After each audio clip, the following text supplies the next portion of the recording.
days will bring in another moon. But oh, she thinks how slow this old thing wanes. She lingers my desire. Let's go stepping her a dowager. Long with her now a young man turning. 4 days will quickly steep themselves in night. 4 nights will quickly dream away the time. And then the moon, like to a silver bow new bent in heaven, shall behold the night of our solemnities. Go, Philistine, wake the pert and nimble spirit of earth. Turn melancholy forth the funerals. That felt companion is none, but for our home. Paula, I wooed thee with my sword and won thy love doing the injuries.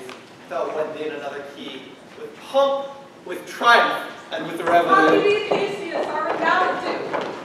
Thanks, good Eugenia. What's the news of thee? Full of vexation come I with complaint against my child, my daughter Hermia. Stand forth, Demetrius. My noble lord, this man hath my consent to marry her. Stand forth, Lysander. And my gracious Duke, this man hath bewitched the bosom of my child. Thou Lysander, thou hast given her rhymes and interchanged love tokens of my child. Thou hast my moonlight at her window sung, with feigned voice versus a feigning love, and stolen the impression of her fantasy, with bracelets of thy hair, rings, gauds, conceits, knacks, trifles, nosegays, sweetmeats, messengers of strong prevalent and unhardened youth, with cunning hast thou filched my daughter's heart, and turned her obedience, which is due to me, to stubborn harshness. And my gracious Duke, be it so she will not hear before your grace consent to marry with Demetrius. I beg the ancient privilege of Athens. As she is mine, I may dispose of her, but shall be either to this gentleman or to her death, according to our law immediately provided in that case. What say you, Hermia? Be advised, fair maid. To you your mother should be as a god, one that composed your beauties, yea, and one whom you are but a form in wax. By her credit, and within her power to leave the figure or disfigure it. Demetrius is a worthy gentleman. So is Lysander. In himself he is, but in this kind, one in your mother's voice. The other one must be all the worthier. I would my mother looked both mine eyes. Rather your eyes must with her judgment look. I do entreat your grace to pardon me. I know not by what power I made bold, nor how it may concern my modesty in such a presence to plead my thoughts. But I beseech your grace, that I may know the worst that may befall me in this case if I refuse to wed Demetrius. Either to die the death or to abjure forever the society of men. Therefore, fair, question your desires. Know of your youth, examine well your blood. For whether he yield not to your mother's choice, he enjoy the livery of a nun. Try to be in shady cloister mute, to live a barren sister all your life, chanting faint hymns to the cold fruitless moon. Thrice blessed are they that so master their blood. But there is their happy as a rose distilled, and that which withering on the virgin thorn grows, lives, and dies in single blessedness. So will I grow, so live, so die, my lord, ere I will yield my virgin pet not unto his lordship, whose unwished yoke my soul consents not to give sovereignty.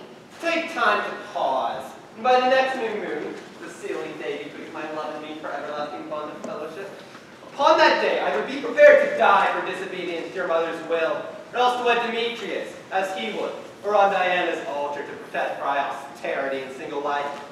Relent, sweet Hermia. And Lysander, you lay crazed title to my certain right. You have her mother's love, Demetrius. Let me have Hermia's. Marry her! Scornful Lysander, truly hath my love, and what is mine my love shall render him. And she is mine, and all my right of her I do estate unto Demetrius. I am, my lord, as well derived as he, as well possessed. My love is more than his. My fortunes every way is fairly ranked, if not with advantage, as Demetrius's. And, which is more than all these boasts can be, I am beloved of beauty's Hermia. Why should not I then prosecute my right? Demetrius, I'll vouch it to his head. Made love to Helena and won her soul, and she, sweet lady, dotes, devoutly dotes in adultery, upon the spotted and inconstant man. I must confess that I have heard so much, and with Demetrius ought to have spoke thereof, but being overfull of self-affairs, my mind did lose it. But Demetrius, come, and Eugenia, come. I have some private schooling for you. For you, fair Hermia, look you arm yourself up, fit your fancies to your mother's will, or else the law of Athens yields you up. What cheer, my love?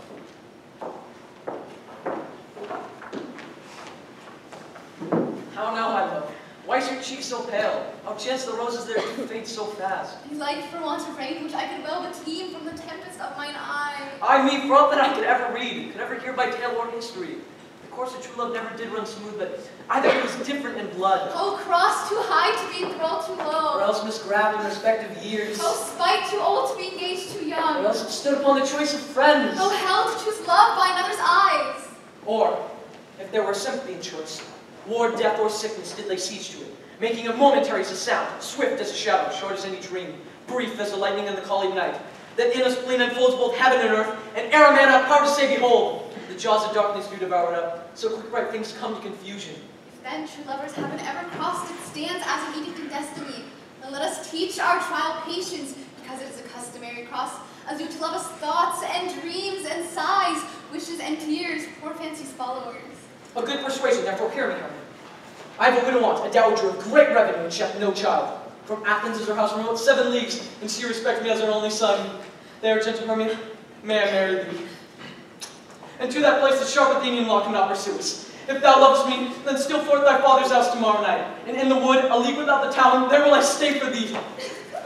My good Lysander, I swear to thee by Cupid's strongest bow, by his best arrow with the golden head, in that same place thou hast appointed me. Tomorrow truly shall I meet with thee. Keep promise, love. Look, here is Helena. Godspeed, fair Helena. Call you me fair? The fair again I'm saying. Demetrius loves your fair. Oh, happy fair.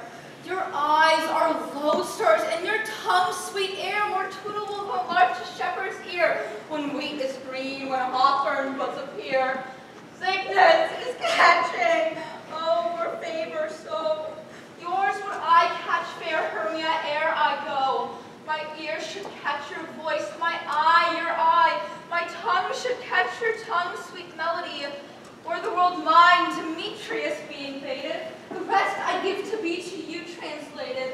Oh, teach me how you look, and with what art you sway the motion of Demetrius's heart. I frown upon him, yet he loves me still. Oh, that your frowns may teach my smiles some skill. I give him curses, yet he gives me love. Oh, that my prayers can such affection move. The more I hate, the more he follows me. The more I love, the more he hated me. His folly, Helena, is no fault of mine. None but your beauty, would that fault were mine. Take comfort, he no more shall see my face. Lysander myself shall fly this place. Before the time I did Lysander see, seemed Athens as a paradise to me. Oh, then what graces in my love do dwell, that he hath turned a heaven unto a hell. Helen, to you our minds we will unfold. Tomorrow night when Phoebe doth behold her silver visage in the watery glass, decking with liquid pearl the bladed grass. The time that lovers his flight doth still conceal, through Athens' gates have we devised in steel. And in the woods where often you and I, upon faint primrose beds we're wont to lie, emptying our bosoms other counsel sweet, there my Lysander and myself shall meet. And thence from Athens turn away our eyes to seek new friends and stranger companies. So farewell, sweet playfellow, pray thou for us, and good luck grant thee thy Demetrius. Keep word, Lysander, we must starve our sight from lovers' food tomorrow deep midnight. I will, my Hermia. Helena, adieu, as you and him, Demetrius, dote on you. How happy some or other some can be. Through Athens I am thought as fair as she. But what if that Demetrius thinks not so? He will not know what all but he do know. And as he errs, doting on Hermia's eye, so I, admiring of his qualities, things base and vile, holding no quantity, love can transpose to form and dignity. Love looks not with the eyes, but with the mind, and therefore is when Cupid painted blind. Nor hath love's mind, if any judgment taste, wings, and no eyes figure unheedy haste. And therefore is love said to be a child, because in choice he is so oft beguiled, as waggish boys in games themselves forswear, so the boy love is perjured everywhere. For ere Demetrius looked on Hermia's eye, he hailed on oaths that he was only mine. And when this hail some heat from Hermia felt, so he dissolved, and showers of oath did melt. I will go tell him of her Hermia's flight, then to the wood will he tomorrow night pursue her. And for this intelligence, if I have thanks, it is a dear expense. But Aaron mean I to enrich my pain, to have his sight thither and back again.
night. First, your sequence. Say what the play treats on, and then read the name of the actors, and so grow to a point. Mary, our play is the most lamentable comedy, the most cruel death of Pyramus and Thisbe. A very good piece of work, I assure you, and a merry. Now, good people, call forth your actors by the scroll. Masters, spread yourselves. Answer as I call you, Nick Bottom, the weaver. Ready! Name what part I am for, and proceed. You, Nick Bottom, are set down for Pyramus. What is Pyramus?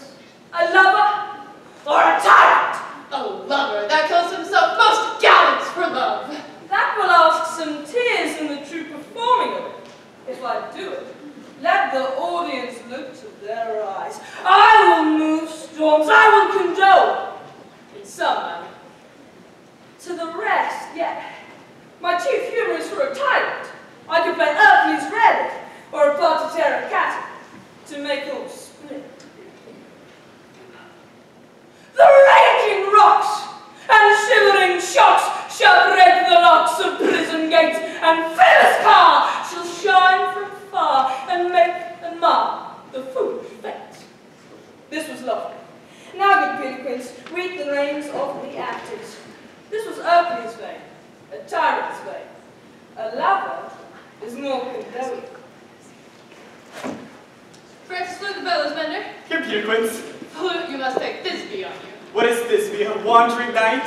It is the lady that Pyramus must love.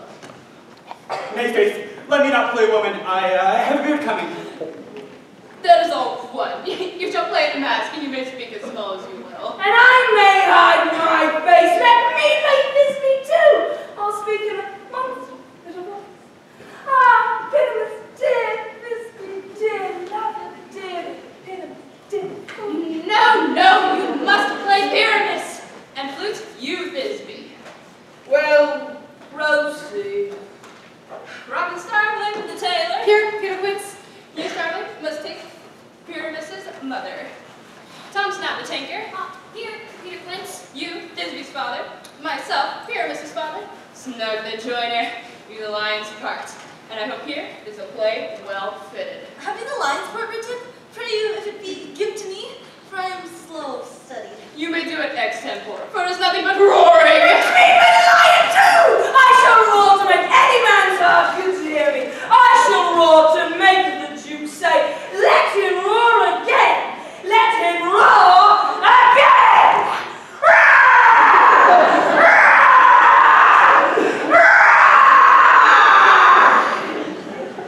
And you should do it too terribly. You frighten the ladies in the dungeons and they would all shriek. There are enough to hang us all. I grant you, friends, if we are to scare the ladies out of their wits, they would have no more discretion but to hang us. But I shall aggravate my voice as gently as any sucking dove, and twirl any nightingale. Meow. Meow. Meow. No, you must play Pyramus, for Pyramus is a sweet-faced man, a proper man, and is what you'll see on a summer's day, a most gentlemanly-like man. Therefore you must need to play Pyramus. Well, I will undertake it. But what beard do I best to play it in? Why, what you will. I will discharge it in either your French crown, your straw-colored blue, your orange toga, very nice. Perfect yellow, yes. You will play bareface. Masters, I entreat you, request you, and desire you to learn them by tomorrow night. And meet me in the palace wood, a mile without the town, for there we will rehearse. For if we meet in the city, we will be dogged with company and our devices known. In the meantime, I'll drop bill of property such as our play wants. I pray you will fail me not. There we will meet and rehearse most courageously and gallantly. Take pains. Be firm. Adieu! At the Duke's Oak we meet! Enough! Hold of cat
their savors.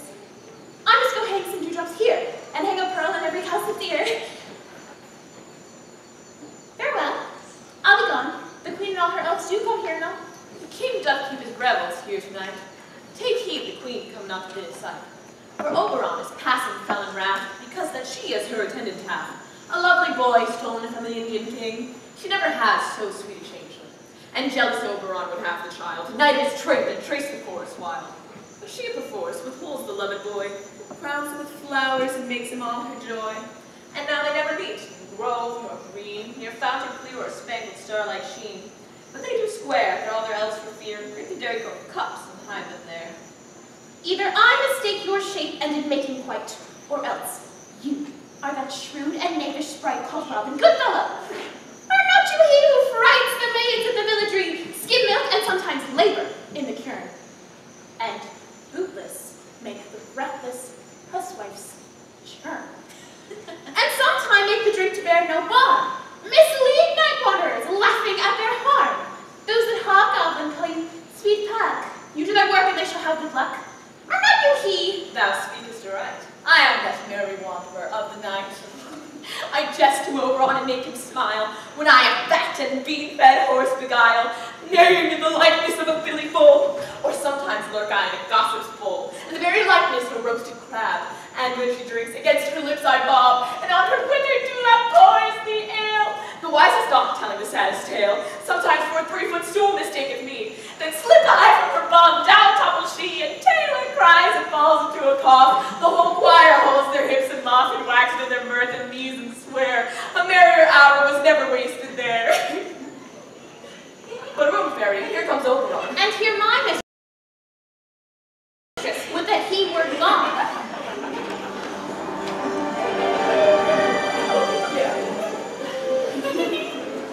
Ill met by moonlight, proud Titania. What? Jealous, Oberon? Fairy, skip hence. I have forsworn his bed and company. Tarry, rash wanton. Am not I thy lord? Then I must be thy lady. But I know what thou hast stolen away from fairyland, and in the shape of corn, sat all day playing on pipes of corn and versing love to amorous Philina. Why art thou here, come from the furthest steep of India? But that, forsooth, the bouncing Amazon, your buskin mistress and your warrior love, to Theseus must be wedded, and who come to give their bed joy and prosperity? How canst thou thus for shame, Titania? Glance at my credit with Hippolyta, knowing I know thy love to Theseus. Didst not thou lead him through the glimmering nights, from Paragonia whom he ravaged, and make him with fair Agles break his faith, with Ariadne and Antiopa? These are the forgeries of jealousy.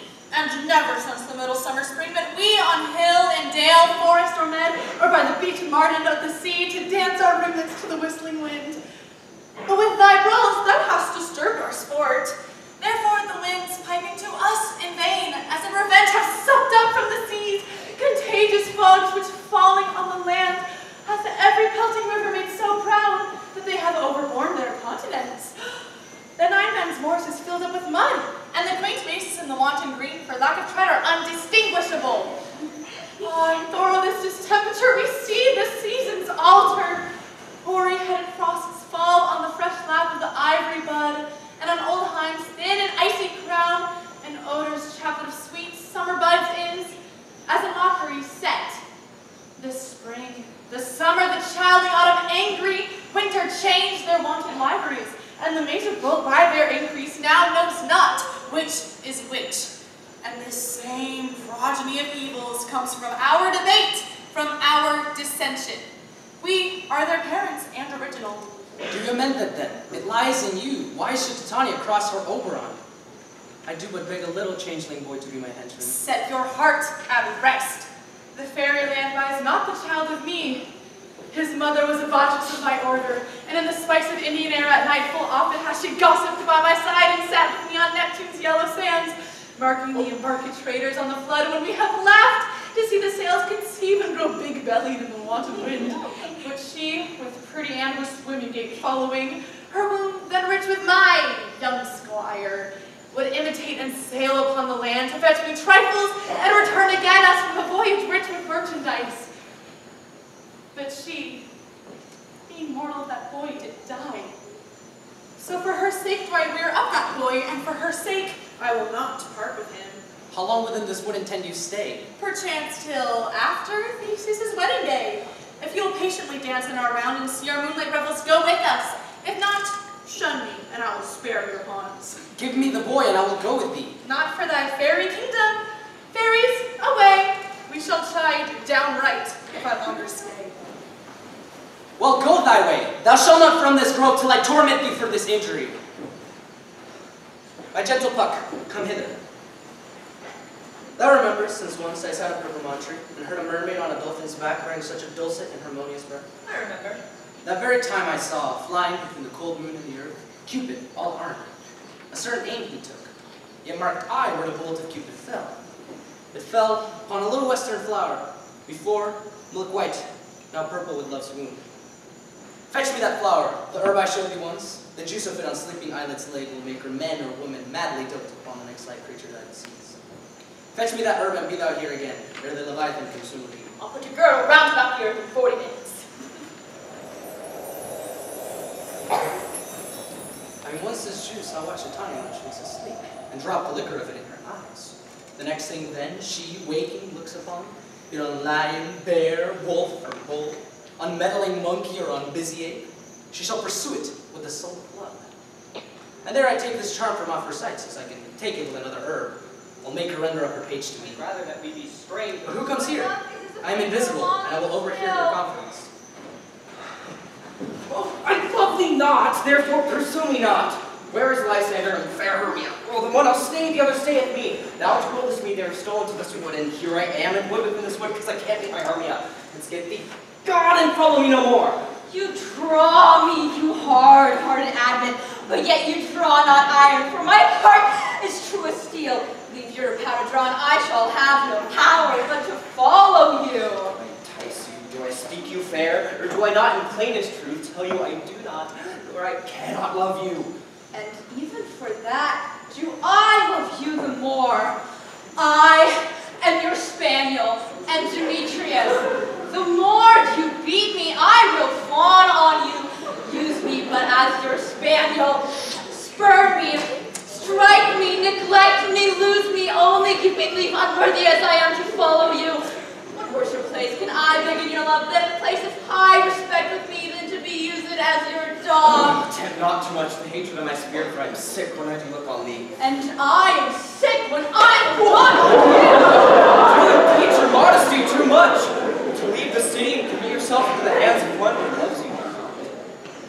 To trust the opportunity of night and the ill counsel of a desert place with the rich dwarf of your virginity. Your virtue is my privilege, for that it is not night when I do see your face, nor doth this woodlock world of company for you in my respect are all the world. And how can it be said I'm alone when all the world is here to look on me? I'll run from thee and hide thee in the breaks and leave thee to the mercy of the wild beasts. The wildest hath no such a heart as you. Run when you will. The story shall be changed. Apollo flies and Daphne holds the chase. The dove pursues the griffin. The mild hind makes speed to catch the tiger. Bootless speed when cowardice pursues and valor flies. Oh, I won't stay thy questions. Let me go. If you do not believe, but I shall do thee mischief in the wood. I in the temple, the town, the field. You do me mischief. Fie, Demetrius! You're wrong to set a scandal on my sex. We cannot fight for love as men may do. We should be wooed, and we're not made to woo. I'll follow thee and make a heaven of hell to die upon a head I love so well. Fare thee well, nymph. Ere he do leave this grove, thou shalt fly him, and he shall seek thy love. Hast thou the flower there? Welcome, wanderer. Aye, there it is.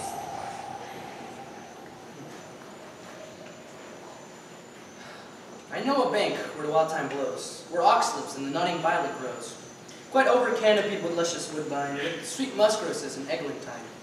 There sleeps Titania sometime of the night, lulled in these flowers with dances and delight. And there the snake throws her enameled skin, weed wide enough to wrap a fairy in. With the juice of this I'll streak her eyes and make her full of hateful fantasies. Take thou some of it, and seek through this grove. A sweet Athenian lady is in love with a disdainful youth. Anoint his eyes, but do it when the next thing he espies may be the lady. Thou shalt know the man by the Athenian garments he hath on. Effect it with some care, that he may prove more fond on her than her upon her love. And look thou meet me ere the first cock crow. Fear not, my lord, your servant shall do so.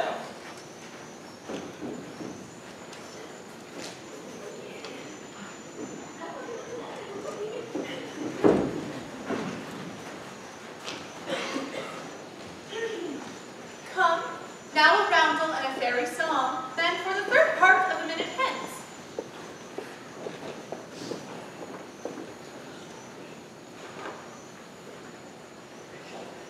Some to kill the cankers in the musk-rose buds. Oh, some make war with rare mice for their leathern wings to make my small elf coats. And some keep back the clamorous owl that nightly hoots and wonders at our quaint spirits. Ahem. Sing me now to sleep, then to your offices and let me rest.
Thou seest when thou dost wake, do it for thy true love take. Love and languish for his sake, be it ounce or cat or bear, pard or boar with grizzled hair, in thy eye that shall appear. When thou wakest, it is thy dear. Wake, some vile thing is near.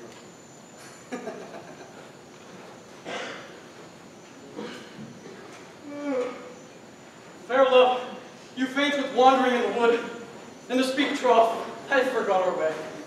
Well, rest us, Hermia, if you think it good, and tarry for the comfort of the day. Be it so, Lysander. Find you out of bed, for I upon this bank shall rest my head. One turf shall serve as a pillow for us both. One bed, one heart, two bosoms, and one troth. Nay, good Lysander, for my sake, my dear, lie further off yet. Do not lie so near. Oh, take the sense, sweet of my innocence. Love takes the meaning in love's conference. I mean that my heart unto yours is knit, so that but one heart we can make of it. Two bosoms interchanged with an oath, so then two bosoms and a single troth. Then, by your side no bedroom me deny, for lying so Hermia, I do not lie. Lysander riddles very prettily. Now much beshrew my manners and my pride if Hermia meant to say Lysander lied, but, gentle friend, for love and courtesy, lie further off in human modesty. Such separation, it may well be said, becomes a virtuous bachelor and a maid. So far be distant, and good night, sweet friend. Thy love there altered to thy sweet life end. Amen, amen. To that fair prayer say I, and then end life when I end loyalty.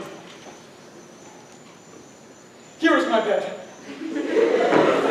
Sleep, give thee all his rest. With half that wish, the wisher's eyes be pressed.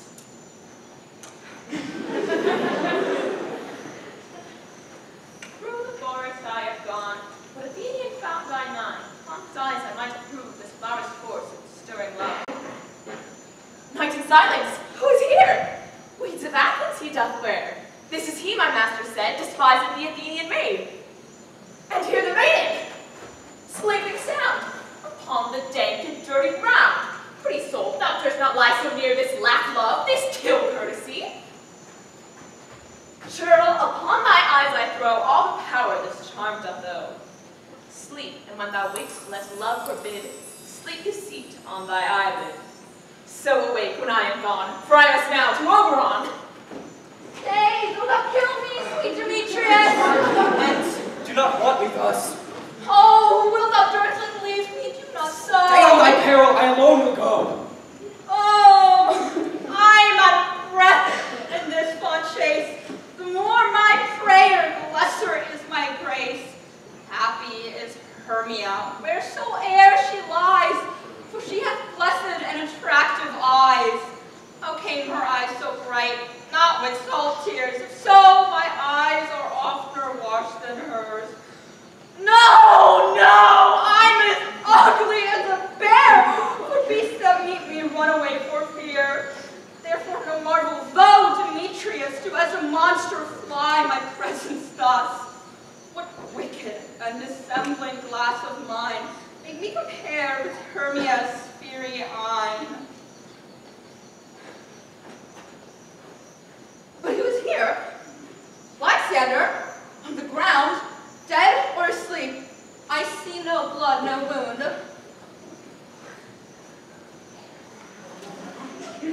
Lysander, if you live, good sir, awake. And run through fire I will for thy sweet sake. Transparent Helena, nature shows art, that through thy bosom makes me see thy heart. Where is Demetrius? Oh, how fit a word! Is that final name to perish on my sword? Do not say so, Lysander, say not so. What though he love your Hermia, Lord, what though? Yet Hermia loves you, then be content. Content with Hermia? No, I do repent. The tedious minutes with her I spent, not Hermia, but Helena I love, who will not change a raven for a dove. The will of the man is by his reason swayed. The reason says you are the worthier maid. Things growing are not ripe until their season, so I being young, till now ripe not to reason. And touching now the point of human skill, reason becomes the marshal to my will, and leads me to your eyes where I looked, love stories written in love's richest book. Wherefore was I to this keen mockery born? When at your hands did I deserve this scorn? Is it not enough? Is it not enough that I did never, nor no never can deserve a sweet look from Demetrius' eye, but you must flout my insufficiency? Good truth you do me wrong, good sooth you do in such disdainful manner me to woo. But fare you well, perforce I must confess, I thought you lord of more true gentleness. Oh, that a lady of one may refuse should of another therefore be abused.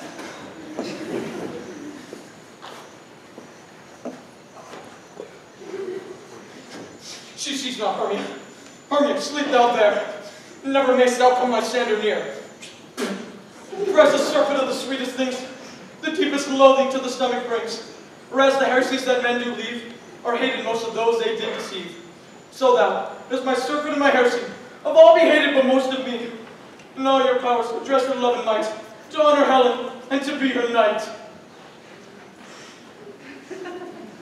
Lysander, help me, Lysander, help me! Do thy best to pluck this crawling serpent from my breast! I me for pity. A dream was here. Lysander, look how I do quake with fear. You thought a serpent ate my heart away, and you sat smiling at his cruel prey. Lysander, what removed Lysander, Lord? What, out of hearing gone, no sound, no word? Alack, where are we who speak it if you hear? Speak of all loves, I swoon almost with fear. No, and I well perceive you're not nigh. Either death or you will find immediately.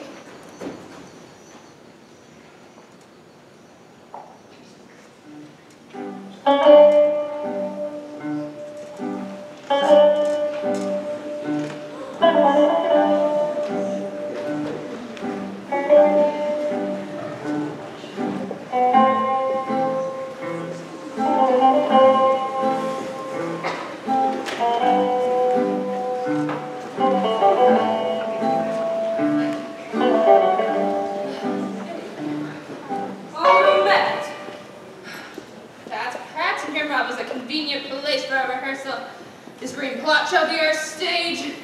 This Hawthorne break our tiring house. And we will do it in action as we will do it before the Duke. Pretty quick. What sayest thou, Bully Bottom? There are a few problems with this comedy of Pyramus and Thisbe. First, Pyramus must draw his sword to kill himself, which the ladies cannot abide. How answer you that? Oh, fire lacked in a parlous fear. I believe we must leave the killing out when all is done. No. I would advise to make all well. Write me a prologue, and let the prologue seem to say we will do no harm with our swords, and that Pyramus is not indeed killed. And, for the better assurance, tell them that I, Pyramus, am not indeed Pyramus, but bottom the wheel. This shall put them out of fear. Well, we will have such a prologue. It shall be written in 8 and 6. No. Let it be 2 more. Let it be written in 8 and 8. Will not the ladies be afeard of the lion? My fears, I promise you. Masters, you must consider with yourselves to bring in, God shield us, a lion among the ladies is the most dreadful thing. For there's not a more fearful wildfowl than your lion living, and we ought to look to it. Well, therefore, another prologue must tell that he is not a lion. Nay, he must name his name, and half his face must be seen through the lion's neck. He must speak through, saying thus, or to the same effect, ladies, or fair lady, I would wish you, I would request you, I would entreat you, not to fear, not to tremble, my life for yours. If you think I come hither as a lion, it were pity of my life. No, I am no such thing. I am man as other men are. And there plainly, let him name his name and tell them indeed that he is none the joiner. Well, it shall be so. But there is 2 hard things, that is. For we must have moonlight in the great chamber, for Pyramus and Thisbe meet by moonlight.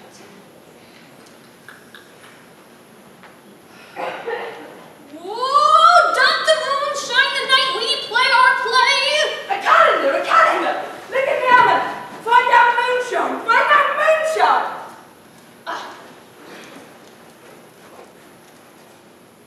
Yes, it doth shine that night. Why? Then we may leave a casement of the great chamber window where we play open, and the moon may shine in at the casement. Aye, or else one must come in with a bush of thorns and a lantern, as he comes to disfigure, or to present the person of moonshine. Then there is another thing, however, for we must have a wall in the great chamber, for Pyramus and Thisbe, thus in the story, did talk through a chink in the wall. Oh, you can never bring in a wall. What say you, Bottom? Some man or other must present wall. Let have some plaster or loam or rough cast about him to signify wall. Or let him hold his hand out thus, and through that tiny cranny shall Pyramus and Thisbe whisper. That may be, then all is well. Come, every mother's son, and rehearse your parts. Pyramus, you begin.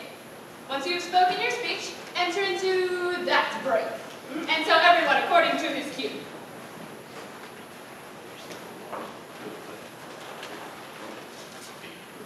What hempen homespuns have we swaggering here, so near the cradle of the fairy queen? What, a play sport?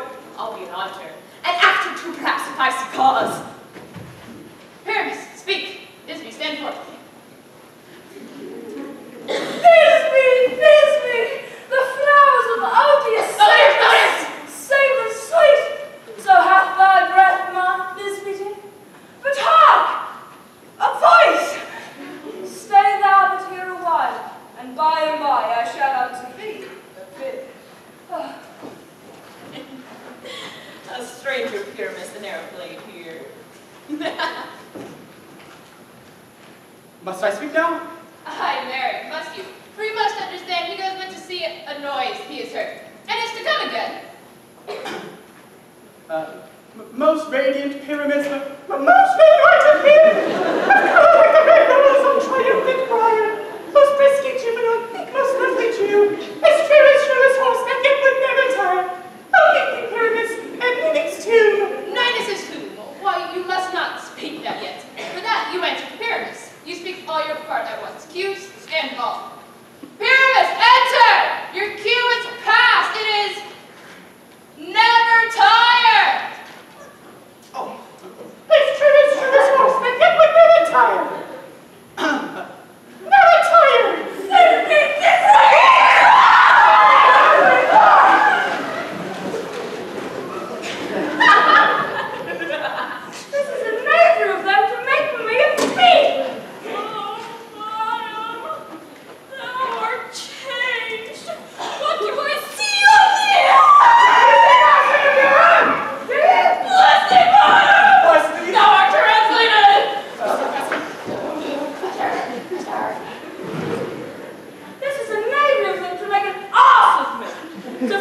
with me, if they could. But I will walk up and down here, and I shall sing, so they may hear that I am not afraid. Oh, God, so black of you, in orange tawny of beard, the throstle with his note so true, the render's little boil, it's much better, and the luck, thanks so good to play, and no too many a man doth mark, and dare not answer. Why the man said his wit to so foolish a bird? Why do you give him a lie, though he cry, cuckoo, never sad?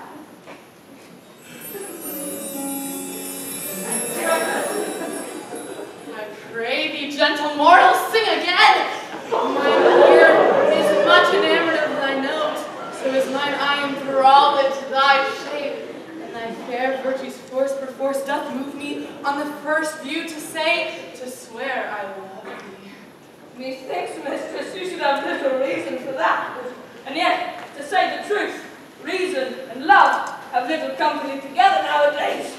The more the pity that someone's neighbours shall not make friends, so I may gleek upon the occasion.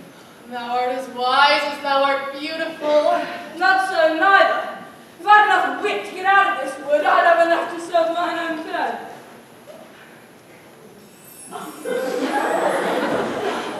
Out of this wood do not desire to go. Thou shalt remain here, whether thou wilt or no. I am a spirit of no common rate, and the summer still doth tend upon my state, and I do love thee, therefore go with me. I'll give thee fairies to attend to thee, and they shall fetch thee jewels from the deep, and sing while thou on pressed flowers dost sleep. And I shall purge thy mortal grossness so that thou, like an airy spirit, shalt go. Cobweb, he's lost upon the mustard seed of the lark.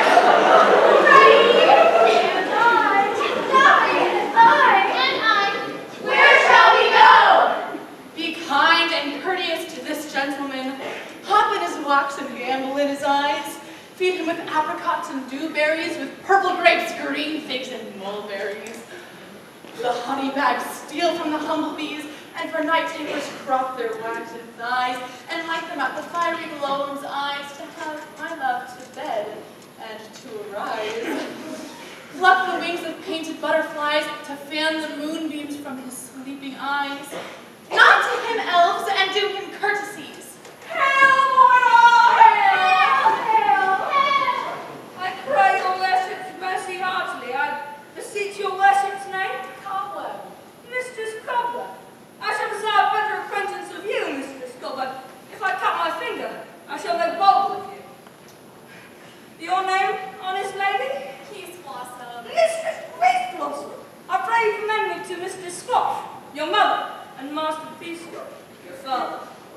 I too shall desire you a better acquaintance, Mistress Peace Blossom. Your name, Mademoiselle?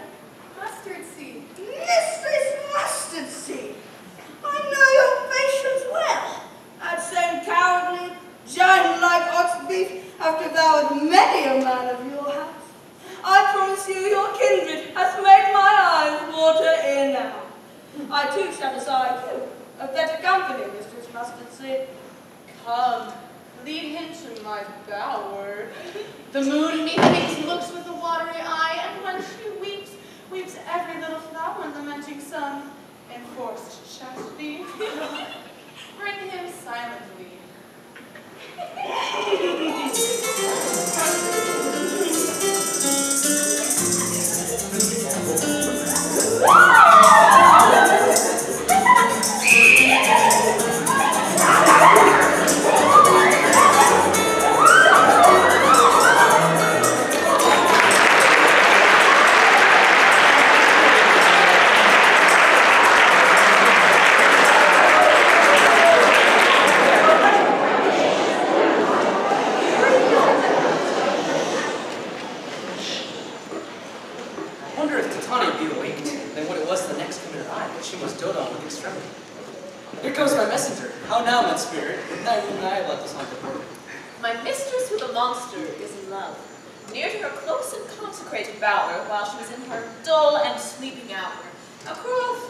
Hatches, rude mechanicals, were met together to rehearse play and intended for great Theseus' nuptial day.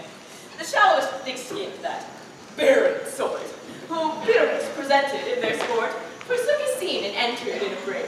When I did him at disadvantage take, an ass's knoll I fixed it on his head, anon his Thisbe must be answering, and forth my mimic comes. When they him spy, so at his sight, away his fellows fly. And at our stand here, o'er and o'er one falls, here murder cries and help from Athens calls.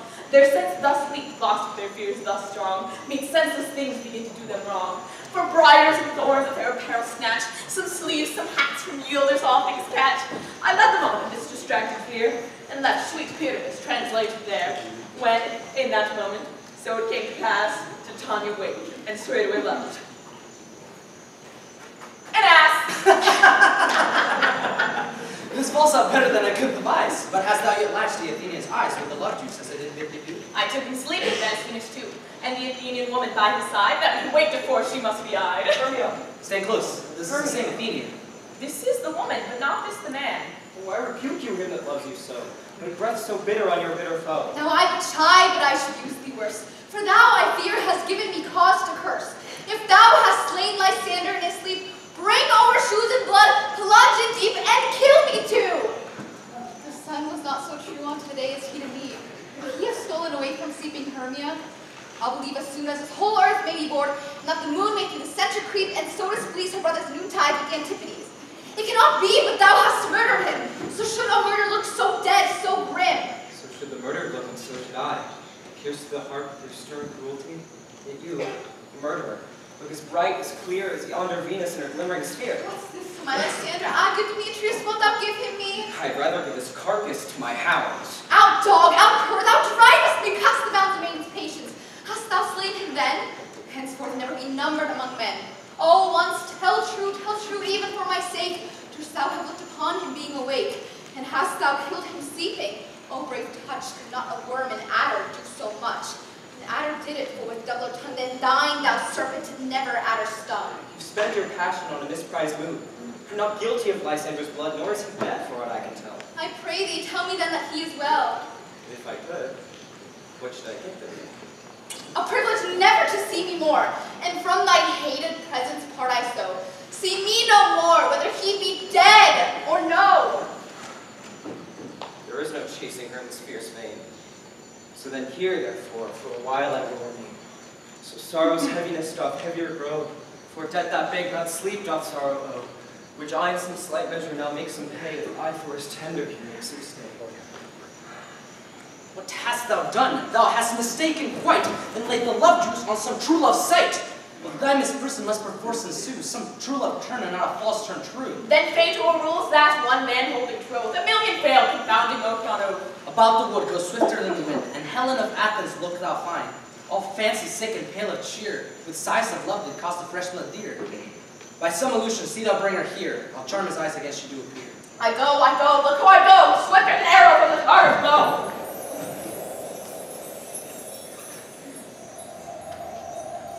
Flower of this purple dye, hit with Cupid's archery, sank an apple of his eye, when his love he doth espy. Let her shine as gloriously as the Venus of the sky. When thou wakes, if she be by, beg of her for remedy.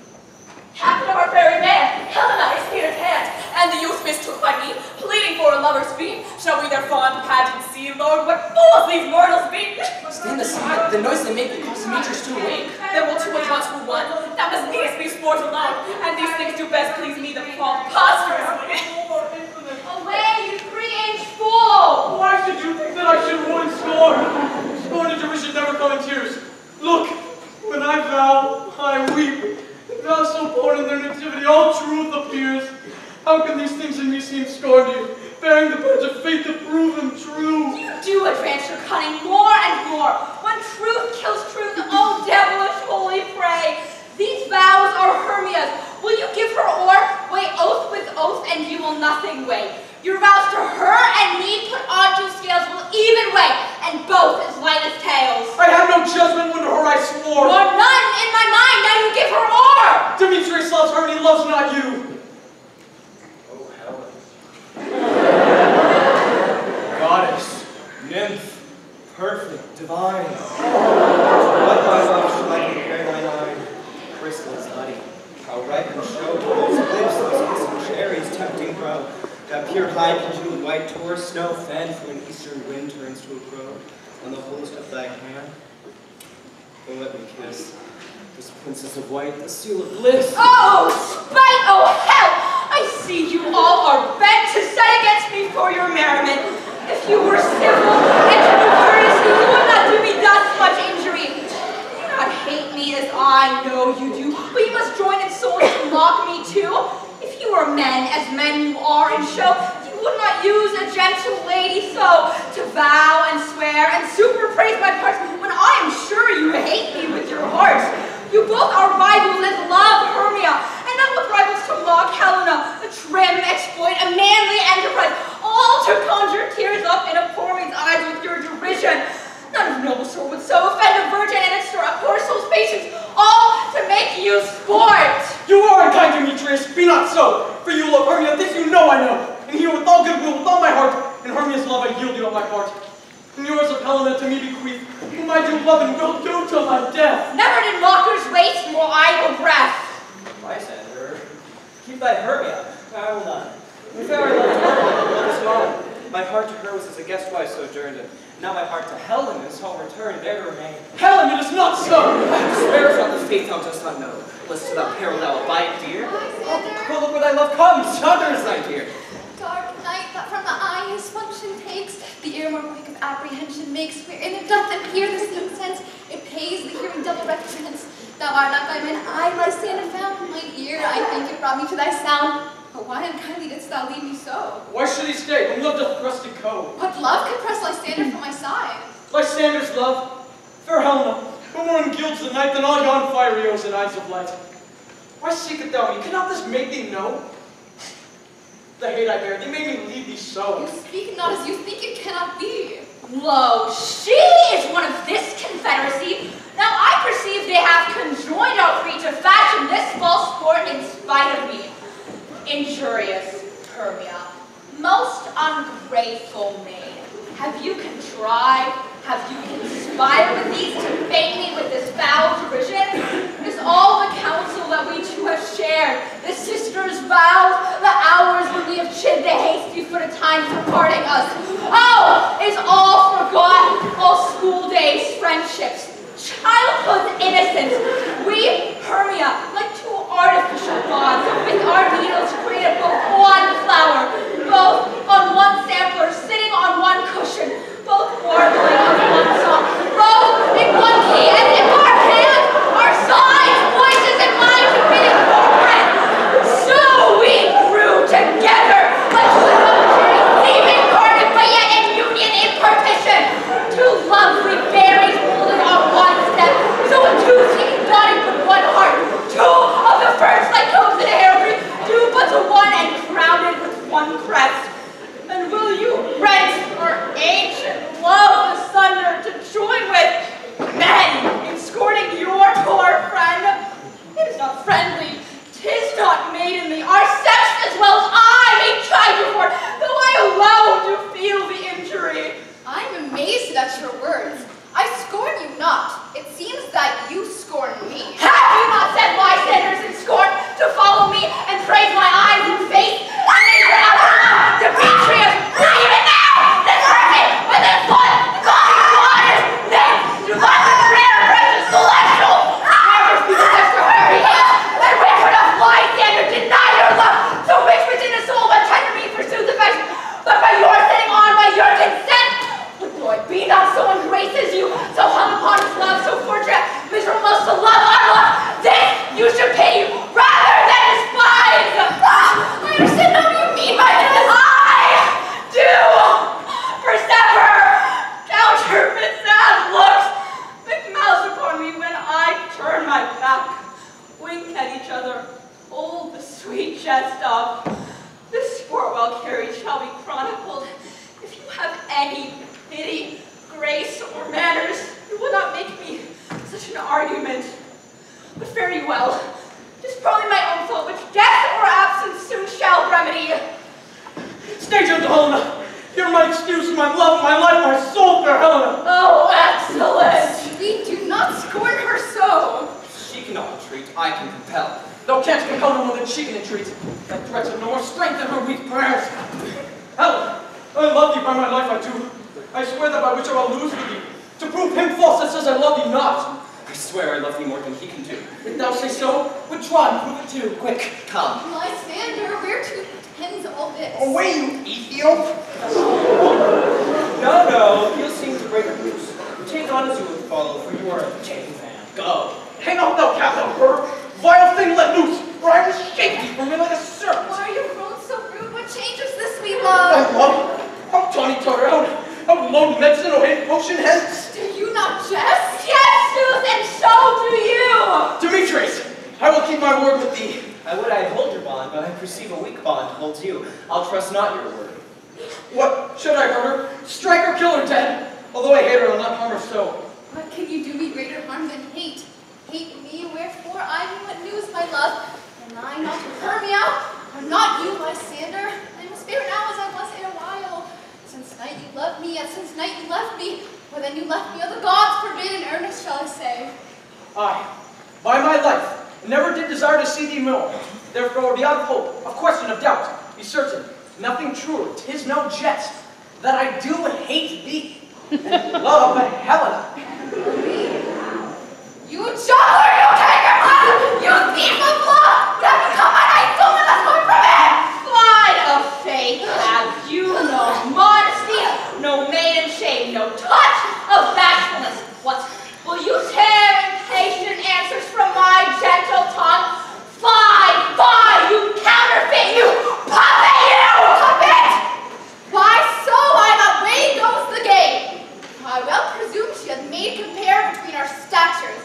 She hath urged her height, and with her personage, her tall personage, her height forsooth she hath prevailed with him.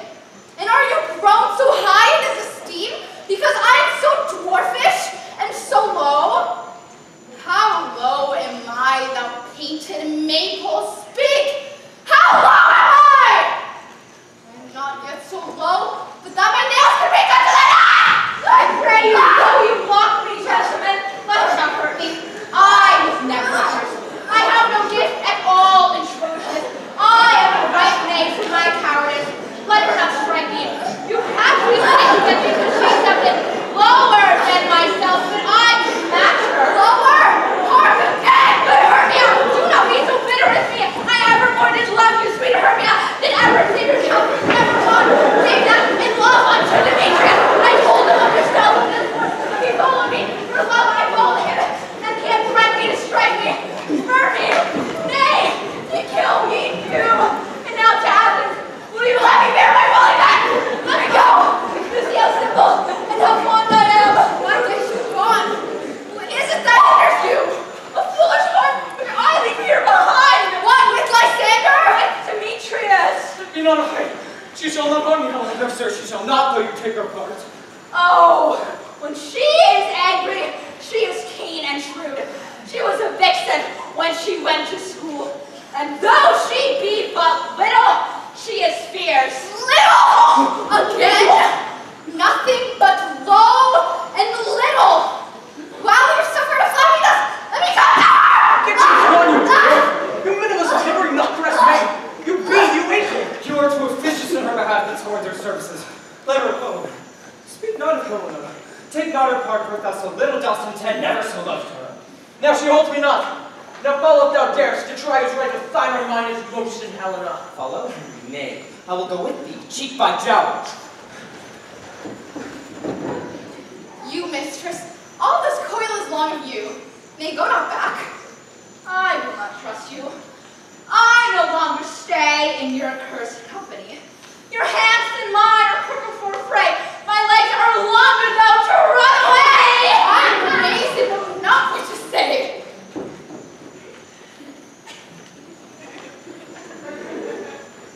This is thy negligence. Still thou mistakest, or else committest thy knaveries willfully. Believe me, King of Shadows, I mistook. Did you not tell me I should know the man by the Athenian garments he had on? And so far blameless proves my enterprise that I have anointed an Athenian's eyes. And so far am I glad it did so sort, as this their jangling I esteem a sport. Thou seest these lovers seek a place to fight. Hie therefore, Robin, overcast the night, and lead these steeds to revel so astray as one come not within another's way. Like to Lysander, sometime frame thy tongue, stir Demetrius up with bitter wrong. And sometime rail thou like Demetrius, and from each other look thou lead them thus.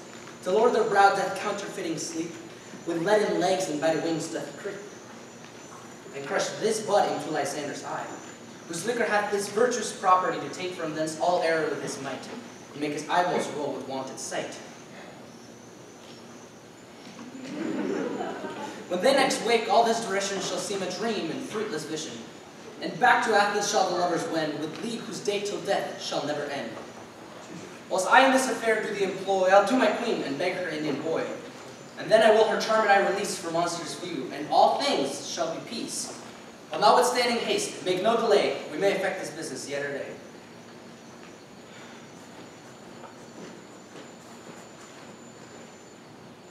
Up and down, I will lead them up and down. I am here to feel the town, God will lead them up and down. Demetrius! Here comes one.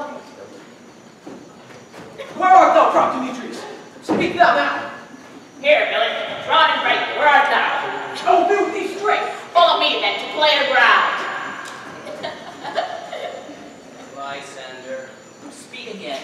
Thou runaway, thou coward, art thou fled? Speak, in some bush where dost thou hide thy head?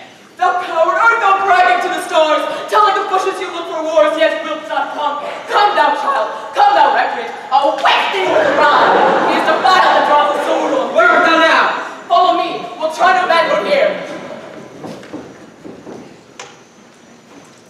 He goes before me and still dares me on. When I come where he calls and he is gone. The villain is much lighter heeled than I. I follow fast, but faster he did fly. And fallen am I, a dark and even way. And here will rest me, come thou gentle day. For if but once thou show me thy grey light, I'll find Demetrius and revenge this spite. Ho, coward, why comest thou not? Bind me if thou darest, for well I know. Thou runnest from me, shifting in every place, but dare not stand nor look me in the face. Where art thou now? Come hither, I am here. Then thou mockest me. If ever I thy face by daylight see, but go, faintness constraineth me. I shall measure myself out by this cold bed, and by day's approach look to be visited. Oh, weary night, so long and tedious night, evade thy hours. Shine comforts from the east, that I may back to Athens from daylight, that from those that my poor company detest, steal me away from mine own company. Yet reprieve, come one more. Two of both kinds makes up four. Ah, here she comes, cursed and sad. Cupid is a knavish lad, thus to make poor females mad. Never so weary, never so unwoe, bedabbled with the dew and torn with briars. I can no further crawl, no further go. My legs can keep no pace with my desires. Here will I stay till the break of day, and then to Lysander give me a prey.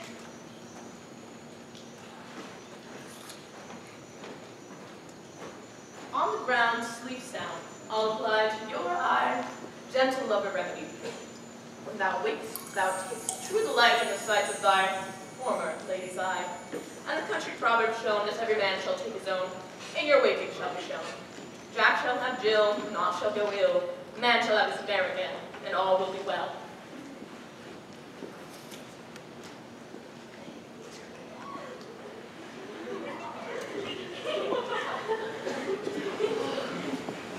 Come, sit thee down upon this flowery bed while I thy amiable cheeks decoy, and stick musk roses in thy sleek smooth head, and kiss thy fair low tears, my gentle joy. Where is Beef Blossom? Ready? Scratch my head, Beef Blossom.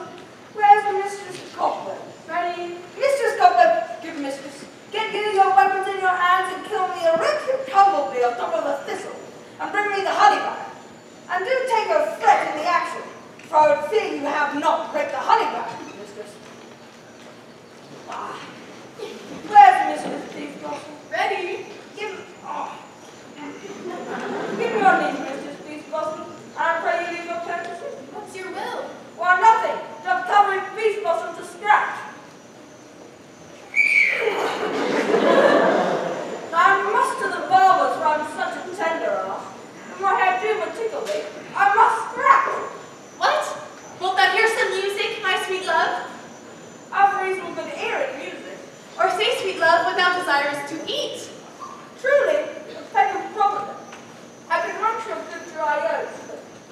have decided to go bottle of hay.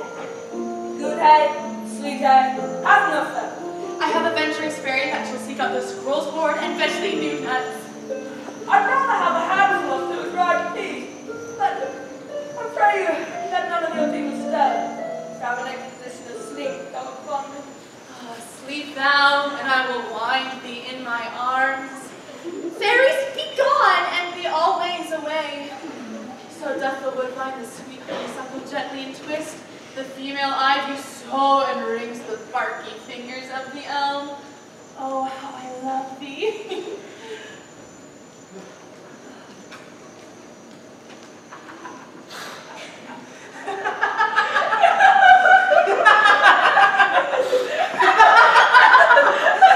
Welcome, good Robin. Cease of this sweet sight.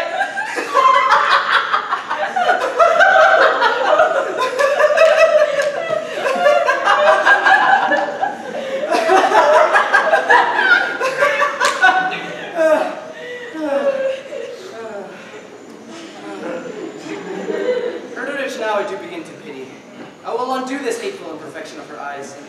Gentle Puck, take this transformed skull from off the head of this Athenian swain, that he, awaking when the others do, may all to Athens back again repair, and think no more of these night's accidents, but as the fierce vexation of a dream.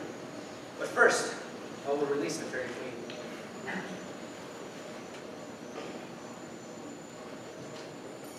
See as thou was wont to be, see as thou was wont to see. Dian's butter and Cupid's flower had such force and blessed power. Now, Titania, wake you, my sweet queen. Oh, my Oberon, what visions I have seen. Methought I was enamored of an ass. There lies your love. How came these things to pass? How mine eyes do love his visage now? Silence a while. Robin, take off this head. Now when thou wakest with thine own fool's eyes, Titania, music call and strike within, and calm and sleep of all these five descents. Come, take hands with me and rock the ground whereon these sleepers be. Now thou and I are new in enmity, and will tomorrow at midnight solemnly dance in Duke Theseus' house triumphantly, and bless it to all fair prosperity. There shall the faithful pairs of lovers be wedded, with Theseus all in jollity. Fairy King, attended mark. I will hear the morning lark. Come, my lord, and in our flight, tell me how it came this night, that I, sleeping here, was found with these mortals on the ground.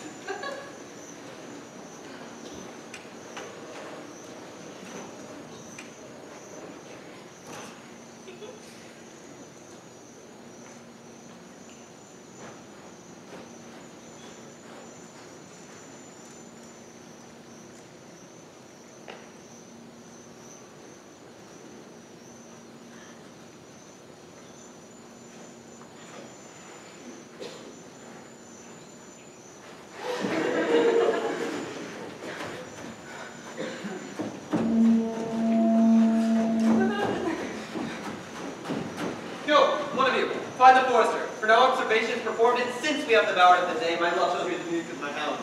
A couple in the western valley, let them go, dispatch I say, find the forester. We will, fair queen, to the mountain's top, and mark the musical confusion of hounds in that point conjunction. But soft, what nymphs are these? My lord, this is my daughter here asleep, and this Lysander? This Demetrius is, and this Helena? I wonder if they're being here together. No doubt they rose up early to observe the rite of May. And, hearing our intent, came here in grace of our solemnity. But speak, Eugenia, is this not the day that Hermes should give an answer of her choice? It is, my lord. Go, wake them with your horn. Good morrow, friends. Begin these woodbirds but to couple now? Pardon, my lord. I know you two are mortal enemies. How comes this gentle concord in the world? That hatred is so far from jealousy? To sleep by hate and fear no enmity? My lord, I shall reply amazedly, half sleep, half waking, but as yet I cannot truly say how I came here. But as I think, for truly what I speak, and now I do bethink me, so it is. I came with Hermia hither. Our intent was to be gone from Athens, where we might, without the peril of the Athenian law. Enough, my lord, you have enough. I beg the law upon his head. They would have stolen away, they would, Demetrius. They're right to have defeated you and me. You of your wife, and me of my consent. My consent that she should be your wife. My lord, fair Helen told me of herself, of this their purpose hitherto us would, and I in fear hither fell. Fair Helen, fancy following me. But my good lord, I know not by what power, but by some power it is. My love to Hermia melted as stone. It seems to me now like a remembrance of an idol god which in my childhood I had doted upon. But now, all the faith and virtue of my heart, the object and pleasure of mine eye is only Helena. To her, my lord, was I betrothed ere I saw Hermia, but like a sickness I did loathe this food. But as in health, it has come to my natural taste. Now I do wish it, love it, long for it, and will forevermore be true to it. For lovers, you are fortunately met. Of this discourse we'll hear more anon. Eugenia, I will overbear your will. For in the temple, by and by, with us, these couples shall eternally be knit. And for now the morning is something more, and our purpose time shall be set aside. Away with us to Athens, 3 and 3. Hold a feast in great solemnity. Come, Hippolyta. These things seem small in distinction, like far-off mountains turned into clouds. Methinks I see things with parted eyes when everything seems double. So methinks that I found Demetrius like a jewel mine own and not mine own. Are you sure that we are awake? It seems to me that we sleep, we dream. Do not you think the Duke was here to bid us follow him? Yeah, and my mother. And Hippolyta. And he did let us follow to the temple. Oh, then we are awake. Let us follow him. And by the way, let us recount our dreams.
I'm not true Athenian.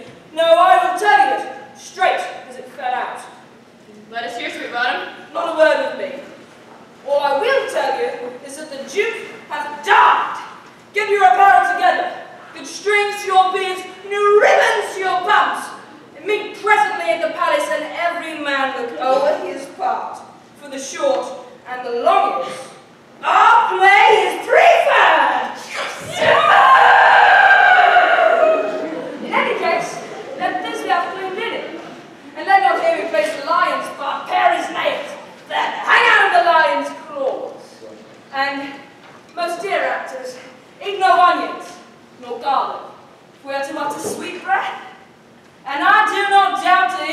say it is so let's go.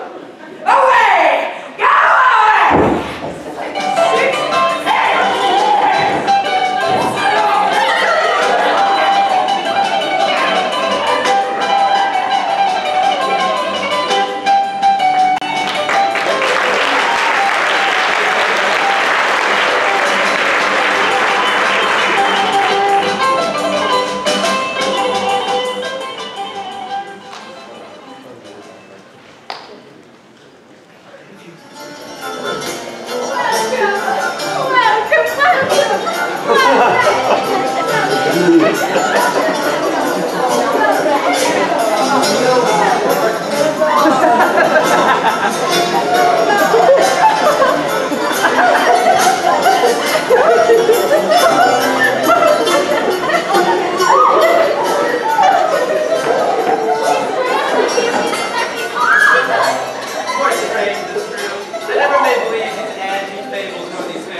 Joy, gentle friends, joy and fresh days of love be upon your hearts. More than to us, when your royal watch, your board, your bed. Come now, with mass, with dances shall we have to wear away this long age of 3 hours between our after supper and bedtime. Where's the usual manager of mirth? Where revels are in hand? Is there no Pleiades, the anguish of a torturing hour? Here, mighty Theseus. Say, what abridgment have you for us this evening? What mass, what music? How shall we beguile the lazy time? Not with some delight. Here's a brief of which sports are right. Make choice of which your highness will see first. The battle of the centaurs, to be sung by an Athenian eunuch to the harp. Well, none of that. The rise of the tipsy bacchanals, tearing the Thracian singer in their rage. Cold device, split when I for thieves came last to conquer. The thrice true muses, mourning for the death of learning, late deceased in beggary. Some satire, keen and critical, not for dealing with a nuptial affair. A tedious brief scene of young Pyramus and his love Thisbe. Very tragical mirth. Very tragical, tedious and brief. It's hot ice and wonder strange snow. How comes the concord of this discord? A play there is, my lord, some 10 words long, which is as brief as I have ever played. But by 10 words, my lord, it is tedious. What are they that do play it? Hard-headed men that work here in Athens that have never labored in their minds till now, and now have toiled their unwept memories with this same play against your nuptial. And we will hear it. No, my lord, it is nothing, nothing in the world, unless you can find sport in their intents, extremely stretched and common through pain to do you service. I will hear that play, for never anything can be amiss when civilness and duty tender. Go, bring them in. I love not to see wretchedness overcharged and duty in his service perishing. Why, general sweet, you shall see no such thing. He says they can do nothing in this kind. The kind are we, to give them thanks for nothing. In the least, speak most, to my capacity. So please your grace, the prologue is addressed. Let him approach.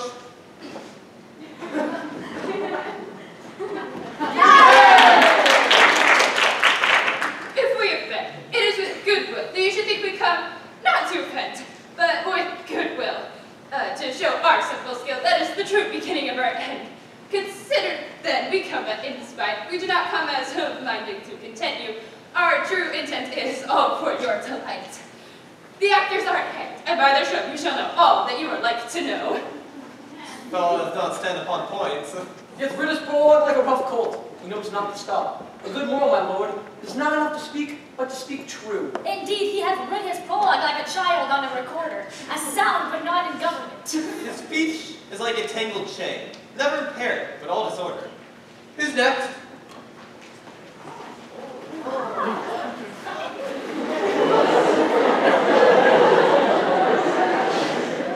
Gentles, perchance you wonder at this show, but wonder on till truth makes all things plain. This man is Pyramus, if you would know. This beauteous lady is me, certain. This man, with line and rough cast, doth represent wall, that wild wall which these lovers did sunder. At the wall's cheek,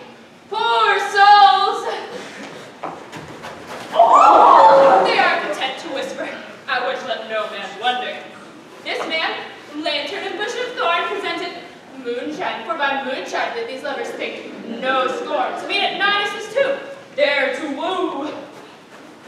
This grisly beast which lion hides by name, distrusting this becoming first by night, did scare away or rather did affright.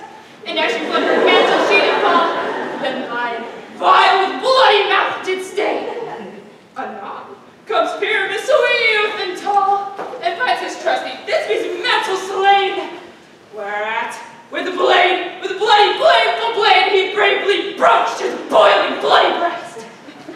And Thisbe, tiring in mulberry shade, his dagger drew and died. Whereat, let lion, wall, moonshine, and lovers twain at large discourse, while here they do remain. Wonders the lion did speak. No wonder, my lord. One lion may when many asses do. In this same interlude, it doth befall that I, Juan Snout by name, present a wall. It's such a wall as I would have you think that had in it a pretty hole or cheek, through which the two lovers, Pyramus and Thisbe, did whisper often very secretly. This long, this rough cast, this stone doth show that I am not saying well, the truth is so. And this little cranny is right and sinister, through which the fearful lovers are to whisper. Would you desire lion and hair to speak better? Here's the greatest partition thou ever heard discourse, my lord. Pyrrhus draws near the wall. Silence! Oh, grim night! Oh, night with hue so black! Oh, night! Whichever art when day is not! Oh, night! Oh, night! Alack! Alack! Alack! For I fear my Thisbe's promise was forgot. And now war, oh, sweet, oh, lovely war, that stands between her father's ground and mine. Oh, war, oh, sweet, oh, lovely war, show me thy chin to blink through with mine own arm. Thanks, dearest war, just you'll be well for this. But what I see, no, this do I see. Oh, wicked war through my see no bliss. Cursed be thy stones for deceiving me thus. Wall methinks, being sensible, should curse again. No, in truth, sir, deceiving me is Thisbe's cue. She's dead. She is to enter now, and I have to spy her through the wall. You'll see it full pad as I told you. Yonder, she comes.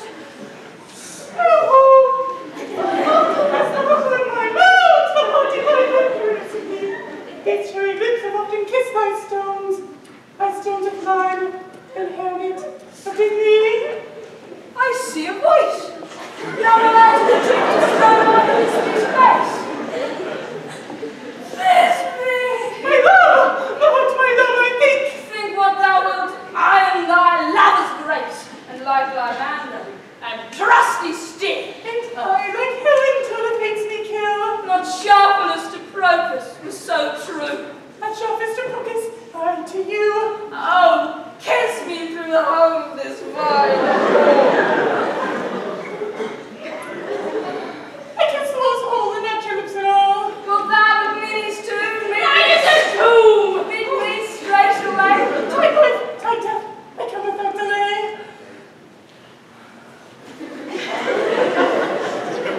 Thus have I all my part discharged, so being done, the small way doth go.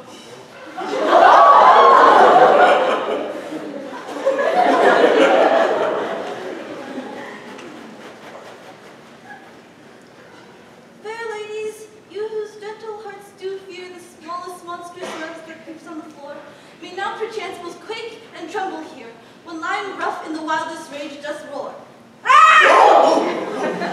The son and I, as of the joiner, am lion fell, nor else no lion stand. For if I, as the lion, come and strive into this place, for pity on my life. A very gentle beast, and of a good conscience.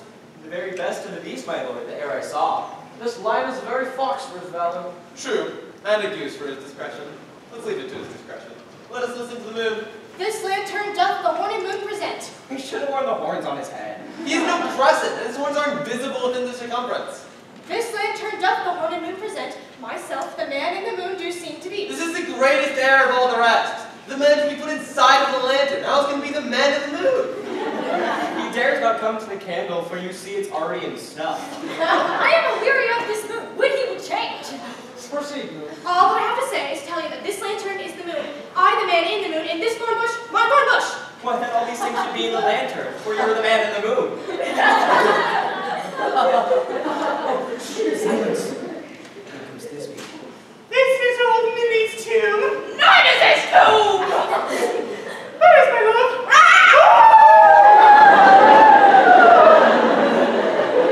Well, roared, lion. Well done, Thisbe. Well shown, moon. Truly the moon shines with a good grace. Well moused, lion. And then came Pyramus, and so the line vanished. I thank thee, moon, for thy sunny beams. I thank thee for shining now so bright. For by thy gracious, glittering gleams am I to take truest Thisbe's sight. But stay, oh spite, but my poor night, what dreadful down is here!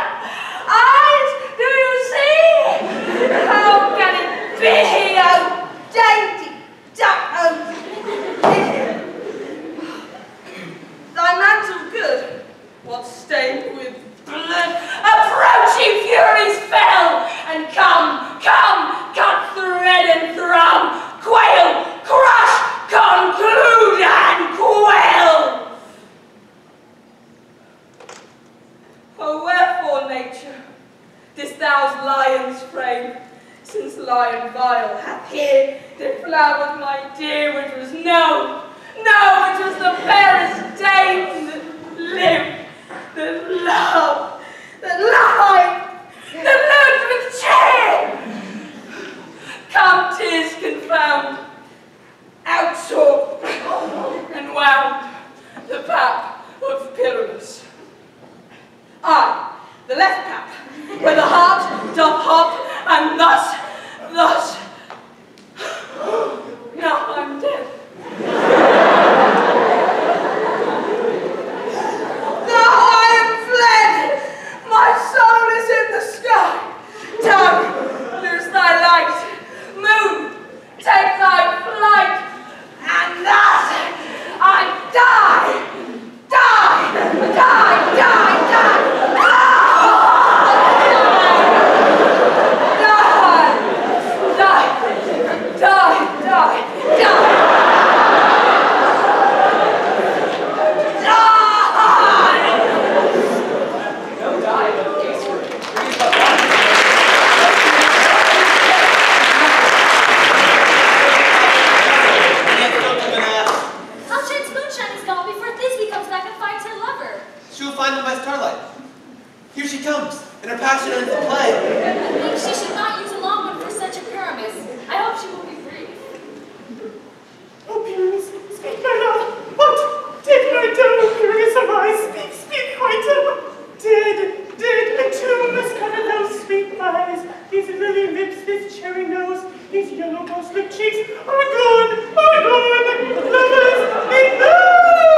The iron tongue of midnight hath told 12. Lovers, To bed. 'Tis almost fairy time. I fear we may outsleep the coming morn as much as this night we have overwatched.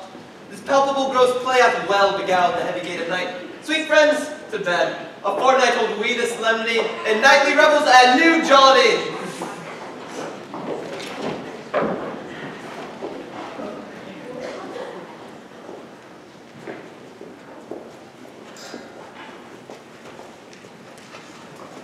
If we shadows have offended, think but this and all is meant, that you have but slumbered here, while these visions did appear, and this weak and idle theme, no more yielding, but a dream.